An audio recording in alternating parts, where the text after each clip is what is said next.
Hello friends, welcome back to the bench. Our patient today is the oscilloscope with many outputs, or inputs rather. This is an automotive oscilloscope, which this is the cover, right? So we have channel 1 through 4 regular inputs. We have two pairs of differential inputs. I'm not sure how exactly that works, but I assume, yeah, that's because it's still BNC input over here, so I'm not sure. And a trigger, right? Why 4? Well, you need at least 4 if you want to analyze anything on the H4 engine or any 4-cylinder engine. There's 8 in total because sometimes you do have 6 or even 8-cylinder engines, and obviously the trigger, because that's kind of important for the engines. So this is a very nice device for around $200. You can purchase it for around $200. It's MT Pro 4.1. I had a page here somewhere open, but I don't remember where. Or maybe I've closed it already. Yeah, I probably closed it already, so never mind. There's not much that we need from the page, from the documentation. Now, what's wrong with it? The issue is actually very common on these devices. As you can see over here, we have input voltage, which is 5 volts, and a local area network where we connect, and the provided software connects to it, and you get the readings and stuff. Now, the input port is this one, which is typical for 12 volts. Usually on these you have 12 volts, right? So whatever the majority of power supplies that use this use 12 volts. 5 volts is usually provided with either USB-C or USB type A, type B. That's usually 5 volts. So it's very common in any shop, the auto repair shop, to have multiple chargers, power supplies with this output, with this plug that generate 12 volts. So it's very common that you're gonna connect 12 volts to it and fry it up. Our last device was for the tire pressure sensors, right, for reading and resetting and programming them, calibrating and all that stuff. And the exact same thing, the same port, same input port, and 12 volts was connected. And on that one, there was a short on the chip that looked exactly like this one, right? That chip was basically a reset switch for the microcontrollers, and if there is a fluctuation in the input voltage, its job is to reset the microcontroller. Because if you have fluctuating voltage, the dips in your supply voltage, that can put a microcontroller into a state where it doesn't work, basically, right? It'll be in an undetermined state, and a lot of subtle problems may result from that. That's why that chip was over there, and that was our culprit. However, after the replacement of that chip, the device still wouldn't work. Most likely because 12 volts went to the microcontroller. And can you replace the microcontroller? Well, you can replace the microcontroller, sure, but it's not gonna work. Now on this one, what do we have here? Microchip. This is probably our MCU, or maybe, no, ST ARM. This is our microcontroller, STM32F407. So STM32. That's our ARM core microcontroller, or at least that's what I'm assuming. I didn't check the data sheet because it's not relevant, at least not yet. And that's pretty much all she wrote. So what we're gonna do is connect it to 5 volts and look at it under a thermal camera and see what's getting hot.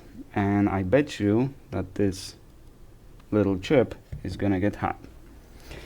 And once we confirm that, we'll look into what this chip is, what it does, and whether we can replace it. And let's connect it. And what is getting hot? There you go. That's our little buddy over here.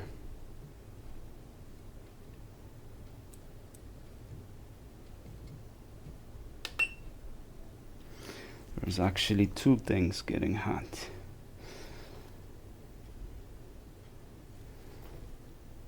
What is this here? That's the coil.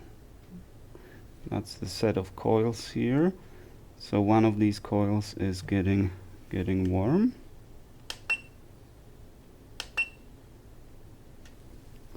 Let's try to pinpoint it exactly.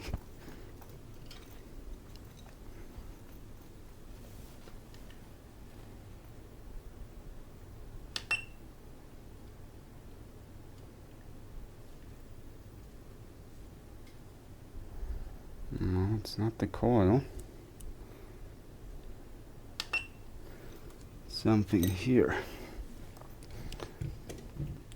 This is our culprit, right? And as you can see, it's very simple use. We supply input 1.6 to 5.5. So it's definitely fried because 5.5 is the maximum supply voltage. If it got 12, it's done. It uses the capacitor to generate negative voltage, negative 1.6 to negative 5, maximum 60 milliamps. The principle on which it works is very simple. This is our capacitor. So first S1 and S3 open, the capacitor charges. We have positive on the left here, negative on the right. Then S1 and S3 open, while S2 and S4 close, which basically unloads to the ground, creating negative voltage on the output, right? This is operating principle, so this is roughly the simplified how it works, but that is basically how it works. We can get it from the DigiKey. This is the replacement because they don't produce this particular one anymore. But this is the replacement for about $1. Not bad. And we have negative 5 millivolts, 4 millivolts.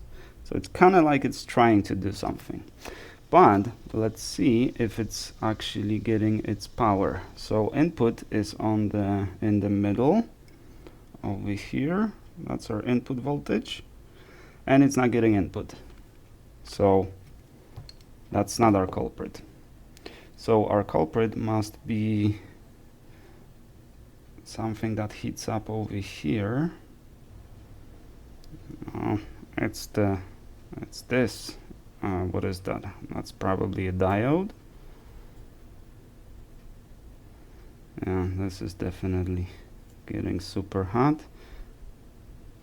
Well, now everything is kind of getting hot, but especially that, yeah. So, yeah, we don't even have the input voltage on the cups. So to find the short, let's review the thermal image again. Meanwhile, let me tell you about day number 7, which is kind of depressing. I don't want to bum you out, but essentially I turn out to be not intelligent enough to get a job. So I told you I got that automated aptitude test, which was basically an IQ test, right? Which normally, and in this case as well, consists of I think four stages, 4 parts to it. So first it's mathematical, so there's like whole bunch of like percentages and stuff and averages.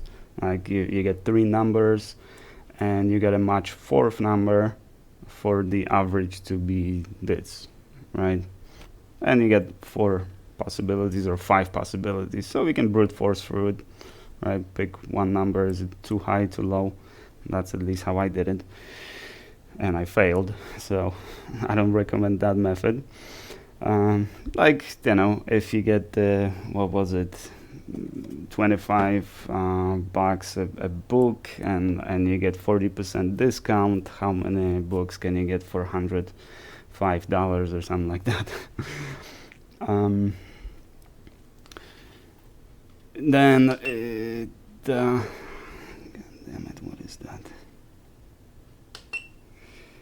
Then the visual test, and like which shape doesn't match, which shape comes next, and and the sequences, like with obviously Fibonacci number, what number goes next, you know, and it was Fibonacci, basically the sum of 2 preceding numbers. So some of them I found easy, but then you have this test with linguistic test, right? And you know, English is not my first language, so obviously I'm not gonna do well on that. And I didn't even finish within the 15 minutes, because they have 15 minutes to finish it. I didn't finish. I don't know how much I actually made. They don't give you any feedback like that, but they did give me feedback that I don't meet the requirements.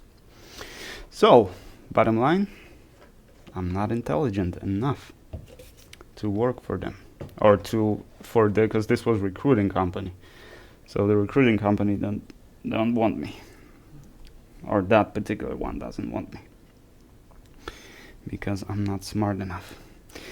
That is a big confidence blow, blow to your confidence, to my confidence, obviously, but I don't know, it's not like I'm gonna give up on looking. That's a resistor. Why is the resistor heating up? Is there something on the other side that is heating? This doesn't seem like a typical short, because we're not pulling, it's not that short. We're pulling 0.6 watts, 121 milliamps at 5 volts, right?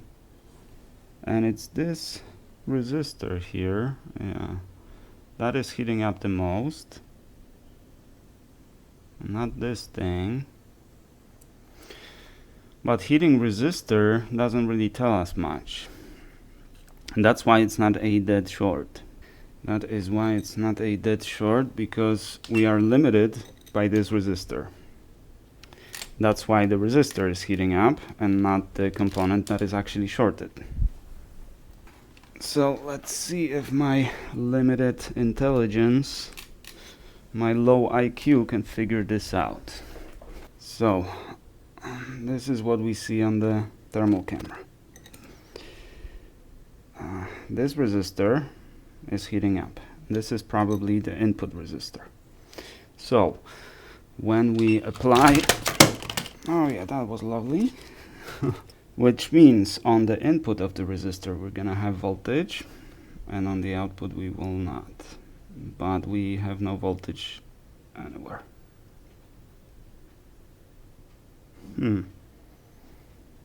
Oh, hang on, maybe I'm not using the right ground, and that's what's frozen. Yeah, I wasn't using the right ground.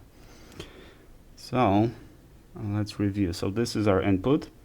We're getting 5 volts over here, and behind the resistor we're getting 2.7. So on the resistor we have 2 volts of drop. And yeah, this is our input here, 4.7 volts, which is still even low here. And behind we get 2.8, here 2.8, 0 here because that's probably ground, and 2.8, which I assume is an output. So this chip might actually be working, because we do get negative whatever we get on the input, right? We get 0.3 here and negative, well, half. There's going to be some voltage drop, obviously. This is our output. That should be negative, about negative 5 volts or so. Oh, okay, so it probably goes through this little guy. Let's see. This little guy, marketplace product, will ship approximately 45 days from whatever. It costs about $8, $9. Let's see the data sheet. This is the one, which means input voltage is 4.5 to 5.5 and output is 5. So this is basically a regulator, right? So this might be repairable, because if this is our culprit, we can replace it and it will work. We are reaching for the stars, but we're making this too hard, and I wonder where you are. Mysterious, that's the part you always show, 'cause you're too curious. Maybe you should take it slow. Mysterious, that's the part you always show, 'cause you're too curious.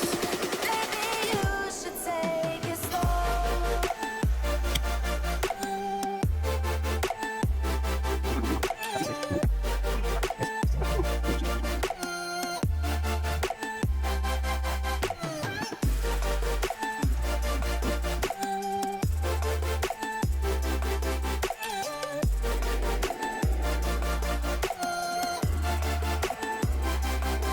We're dreaming in the dark. We are nothing more than dust. You search but you stay lost. We're reaching for. Why is the output 7 volts? And we have proper input voltage. And so this should be our output voltage, right? 5 volts here. This is our input where we get 5 volts on the input, right? And we get 5 volts on the output here. 5 volts or whatever we need. We know it's got to be 5 volts, not more than 5.5 volts, because otherwise this guy will go short. It is not short, so that's good. So did this DC to DC converter suffer from 12 volts and nothing else on the board? You know, none of these problems would be happening on these devices if they just put the regular linear regulator and 2 capacitors and just allow voltages from 5 or from 6.5 to even 20, depending on the regulator, obviously, and obviously depend because these are linear regulators, so depends highly on how much current do you need.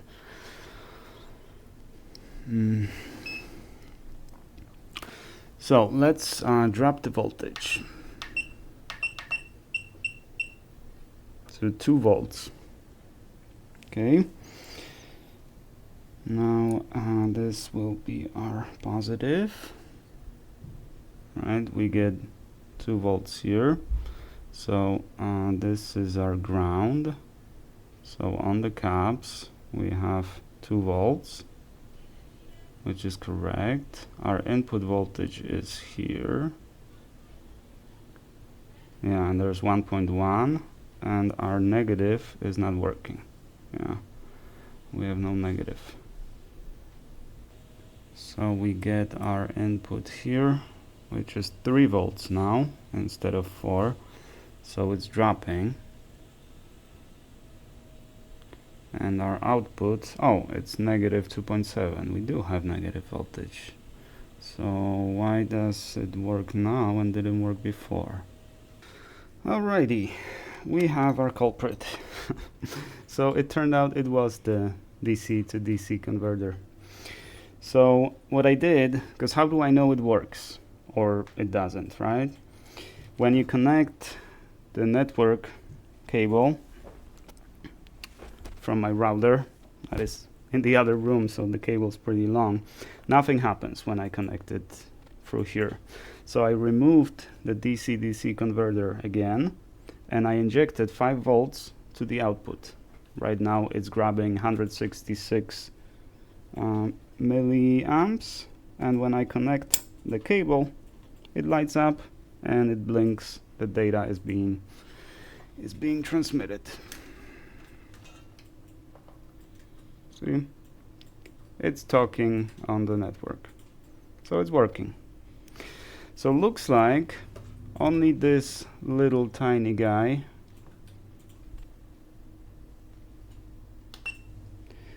is the culprit. Now, what do we do? Do we get this from DigiKey and wait 45 days? Or we just bridge input and output? Because we can just bridge it, right? Just completely bypass this. But it is here for a reason, right? Which is very good, because this is this protected the rest of the circuit, right? So at this point, what we're gonna do is reach out to the customer and offer 2 repairs or 2 options. Number 1, we just bridge it. Is it gonna work? I don't know.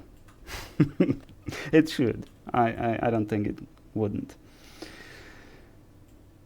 Number 2 is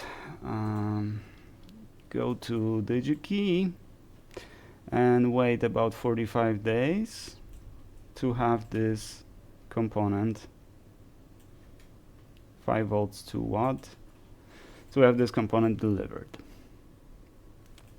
So these are our options, but it works. I mean, I don't have the software, but the way I'm confirming it is, you know, as long as it talks on the network, it should be fine. I confirmed that we have negative voltage, so our charge pump is working. The rest should be fine. But it looks like the damage just ended with this, which is great. Because on our last one that suffered the same fate, it did not. I mean, there was no single point of failure. Everything got broken because of that. So yeah, this will be it. We'll see what the customer wants to do, and we will do what the customer wants. Alrighty, guys. Thank you very much for watching. I hope you found this useful. Turns out my IQ is not too low to fix this. It is too low, I guess, to work with the recruiting company that requires higher IQ than myself, or than the one that I can offer. But I guess it's enough to figure out what's wrong with the oscilloscope. So it looks like we'll be able to, either way, we will be able to save it. It'll work. Thank you guys very much for watching. I do appreciate you, and I shall see you in the next one, which is tomorrow.